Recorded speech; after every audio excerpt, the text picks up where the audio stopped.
Bonjour, je vais te raconter l'histoire Rébellion sur le chantier, écrite par Nicole Schnitzelaar et illustrée par Philippe Berthaud.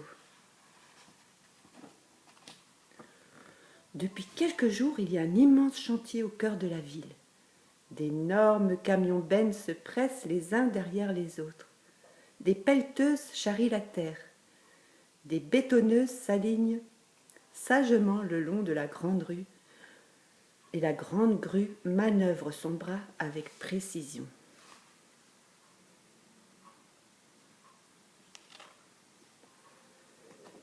Les ouvriers s'affairent de tous côtés, le casque de sécurité vissé sur la tête. Personne n'a le temps de s'ennuyer. C'est une vraie ruche bourdonnante et active. Ce matin, Paul s'étonne. Il manque quelqu'un. Où est Isco, la pelleteuse ?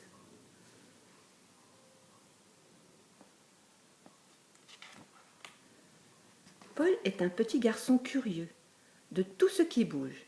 Avec son papa, ils viennent observer l'avancée des travaux. Ils ont même donné des prénoms aux engins du chantier. Il y a Isco la pelleteuse, Isvat le camion benne, Argano la grue, Mixa la bétonnière. Où est donc Ixo ? Répète Paul inquiet. Elle ne doit pas être loin, rassure papa. Elle fait certainement le plein d'essence. Papa, regarde, Argano la grue ne bouge plus et Isvat et ses amis ont disparu. Le papa de Paul réalise soudain qu'il règne un silence inhabituel. Bizarre, bizarre, murmure-t-il. En fait, Isco n'est pas bien loin. Elle s'est réfugiée dans un coin tout au bout du chantier. Intrigués de ne plus la voir, Isvat et Mixa sont partis à sa recherche. Ils ont fini par la retrouver. Que t'arrive-t-il, Isco ? Je n'ai pas le moral. Un canard très agressif est venu se plaindre. Il paraît que par notre faute, la rivière va être asséchée, les arbres arrachés. Je ne veux pas être responsable de ce carnage.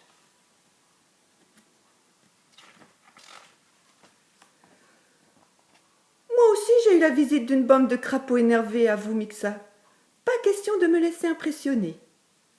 Mais que vont-ils devenir ? Où vont-ils aller ? Reprit Isco. Isco a raison, intervient Isvat qui était resté silencieux. Il faut réfléchir avant de détruire ou construire. Nous allons réagir ensemble, ajouta-t-il. Une manifestation ? Une grève ? Une rébellion ? Je suis partante, s'écria Mixa pleine d'enthousiasme. Elle avait toujours aimé l'action. On y va ? Plus nous serons nombreux, plus cela aura d'effet, expliqua Isco, en retrouvant un peu d'espoir. Tous les animaux qui regardent. Même un petit ver. Notre petite équipe eut vite fait de rallier tous les autres engins à sa cause. Dans les rues, on vit fleurir des banderoles. Non au béton ! Oui à la vie !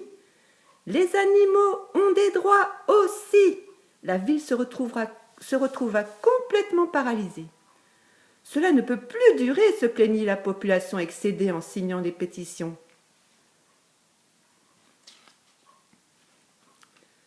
Une grande réunion fut organisée dans la salle des fêtes. Les engins refusent de travailler, annonça le chef de chantier. L'architecte, dans son costume cravate, demanda « Que veulent-ils donc ?» Moins de béton. Ils veulent un lieu écologique et vert. Petit Paul.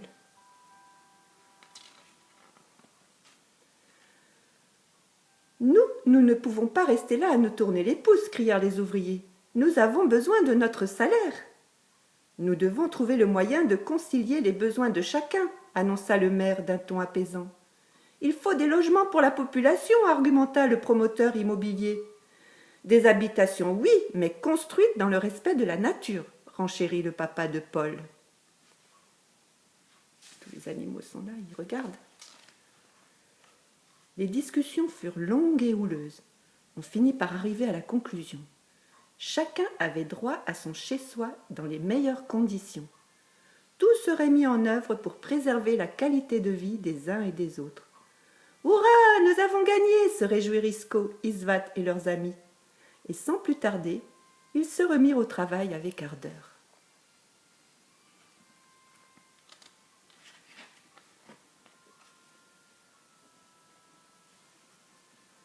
On construisit des maisons sans arracher les arbres ni assécher le cours d'eau. Sur les toits, on installa des panneaux solaires et dans les jardins, de petites éoliennes qui tournaient dans le vent. La rivière a continué de couler paisiblement entre les pelouses et les potagers. Isco et toute l'équipe du chantier sont partis travailler ailleurs. En se promenant dans le parc, Paul est certain d'avoir entendu les animaux chanter, sur l'air de Frère Jacques, « Merci à vous, merci à tous, nos amis, grâce à vous on est resté. Quoi de mieux que son chez-soi pour vivre heureux, pour vivre heureux. » Voilà tous les enfants de l'école qui viennent apprendre des choses sur la nature. L'histoire est terminée. Ici, vous voyez Nicole Snitzelard et Philippe Berthaud qui a illustré le livre. Si tu veux tenir le livre entre tes mains, demande à papa ou maman de cliquer sur le lien ici en dessous pour le commander.